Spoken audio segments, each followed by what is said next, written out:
Assalamualaikum warahmatullahi wabarakatuh. Nama saya Salsabilah Ainur Rahmah dengan NIM 424222028. Saya dari Prodi PGSD 2022A. Hari ini saya akan menjelaskan 3 materi dari mata kuliah evaluasi pembelajaran, yakni yang pertama, pengembangan instrumen tes, dan yang kedua, analisis butir soal, dan yang terakhir, pemrosesan hasil nilai. Baiklah, kita masuk pada materi yang terakhir, yakni pemrosesan hasil nilai. Pada pemrosesan hasil nilai, kita harus mengetahui cara menghitung nilai dimulai dari yang pertama adalah ranah kognitif. Pada ranah kognitif ini, kita harus menghitung jumlah skor pada soal esai dan soal objektif, seperti tes benar salah, pilihan ganda, tes menjodohkan, dan juga tes lisan. Adapun cara menghitungnya adalah sebagai berikut.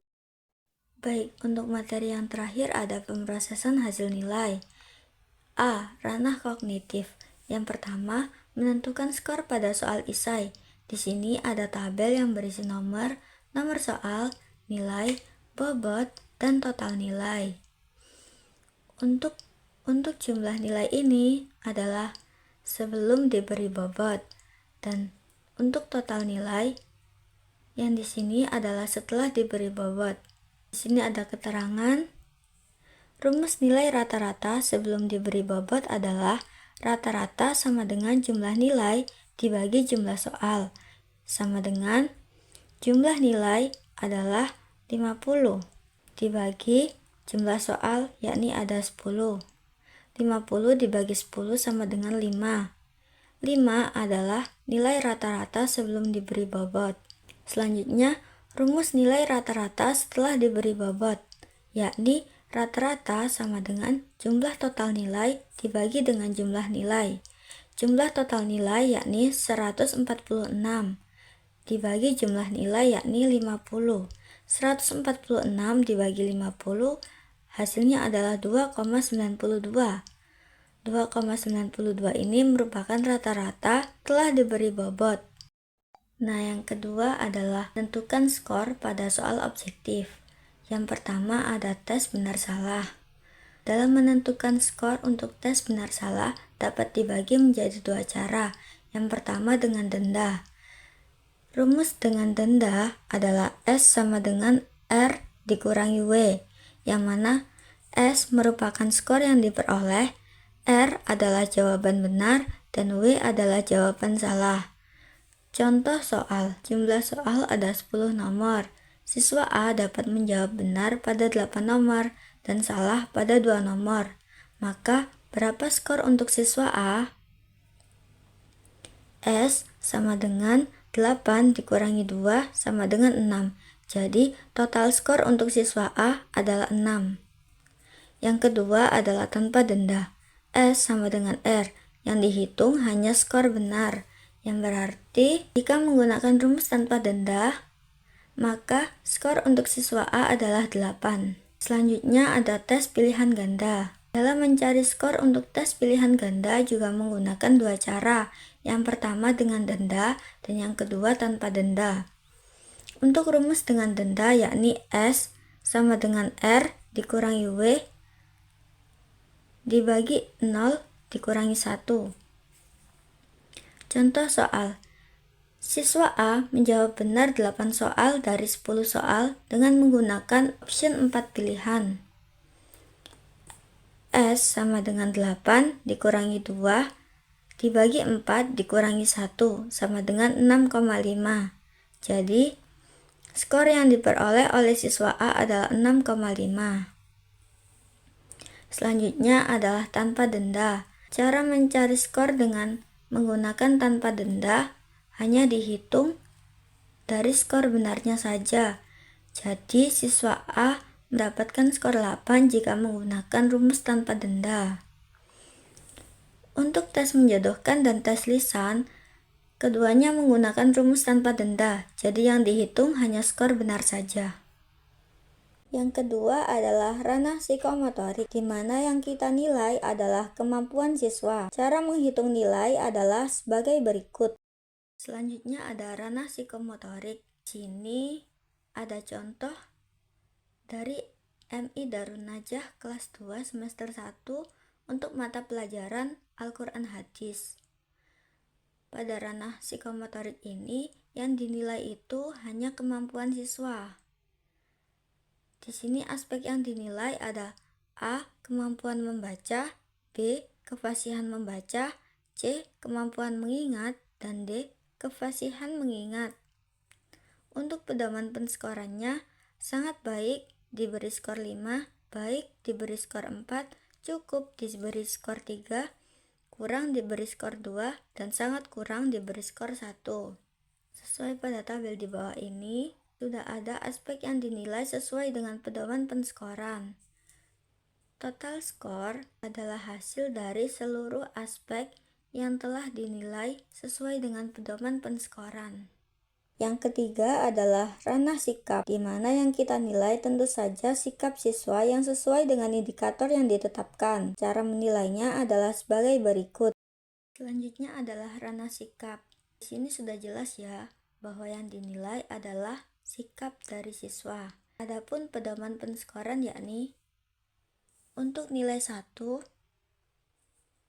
untuk kategori sangat kurang, 2 untuk kategori kurang konsisten, 3 untuk kategori mulai konsisten, 4 untuk kategori konsisten, dan 5 untuk kategori sangat konsisten. Dalam ranah sikap, ada yang harus dihitung, yakni yang pertama menghitung skor terendah. Cara menghitung skor terendah yakni dengan rumus skor terendah dikali indikator yang dinilai. Misalnya, skor terendah pada tabel adalah 3. 3 dikali indikator yang dinilai, yakni ada 12. 3 dikali 12 sama dengan 36. Jadi, skor terendah adalah 36. Selanjutnya, menghitung skor tertinggi. Cara menghitung skor tertinggi dengan menggunakan rumus skor tertinggi dikali indikator yang dinilai. Skor tertinggi pada tabel adalah 5. 5 dikali indikator yang dinilai ada 12. 5 dikali 12 sama dengan 60. Jadi skor tertinggi adalah 60. Selanjutnya menghitung selisih skor. Cara menghitung selisih skor menggunakan rumus skor tertinggi dikurangi skor terendah. Skor tertinggi yakni 60 dan skor terendah adalah 36. 60 dikurangi 36 sama dengan 24. Jadi selisih antara kedua skor adalah 24. Selanjutnya adalah menentukan jumlah kategori. Untuk menentukan jumlah kategori ini sebaiknya sesuai dengan pedoman penskoran awal, yang berarti jumlah kategori ada 5, yakni sangat kurang, kurang konsisten, mulai konsisten, konsisten, dan sangat konsisten. Yang terakhir adalah menentukan rentangan kategori. Cara menentukan rentangan kategori dengan menggunakan rumus rentangan sama dengan skor tertinggi dikurangi skor terendah. Cara menentukan rentangan kategori yakni menggunakan rumus rentangan sama dengan skor tertinggi dikurangi skor terendah dibagi banyak kategori. Rentangan sama dengan skor tertinggi yakni 60 dikurangi skor terendah yakni 36 dibagi banyak kategori yakni 5. 60 dikurangi 36 dibagi 5 sama dengan 4,8. Jadi rentangan kategori ini adalah 4,8. Yang terakhir adalah menentukan KKM atau kriteria ketuntasan minimum. Cara menentukan KKM adalah sebagai berikut. Yang terakhir yakni menentukan KKM atau kriteria ketuntasan minimum. Saya beri contoh pada mata pelajaran Bahasa Indonesia. Untuk KD1 diberi nilai pengetahuan 85, keterampilan 75, sikap 80. Untuk KD2 diberi nilai pengetahuan 90, keterampilan 80, sikap 85. Dan untuk KD ketiga diberi nilai pengetahuan 78, keterampilan 80, dan sikap 90. Untuk rumus-rumus dalam mencari KKM per KD yakni yang pertama, Rumus KKM per KD. Jumlah skor seluruh aspek dibagi jumlah aspek. Untuk KD1, jumlah skor seluruh aspek yakni 85 ditambah 75 ditambah 80 dibagi dengan jumlah aspek yakni ada 3 aspek yang berarti 85 ditambah 75 ditambah 80 dibagi 3 sama dengan 240 dibagi 3. 240 dibagi 3 hasilnya adalah 80. Selanjutnya untuk KD2, jumlah skor seluruh aspek yakni 90 ditambah 80 ditambah 85 dan dibagi jumlah aspek ada 3. 255 dibagi 3 adalah hasilnya 85. Untuk KD ketiga yakni jumlah skor seluruh aspek 78 ditambah 80 ditambah 90 dibagi 3 sama dengan 248 dibagi 3. Hasilnya adalah 82,6. Ini adalah jumlah KKM per KD. Selanjutnya jumlah KKM per mapel. Menggunakan rumus jumlah KKM per KD dibagi jumlah KD. Untuk KKM Bahasa Indonesia sama dengan 80 ditambah 85 ditambah 82,6. Ini semua dari jumlah KD yang telah ditetapkan. Dibagi dengan jumlah KD, yakni ada 3 KD. Sama dengan 247,6 dibagi 3 sama dengan 82,53.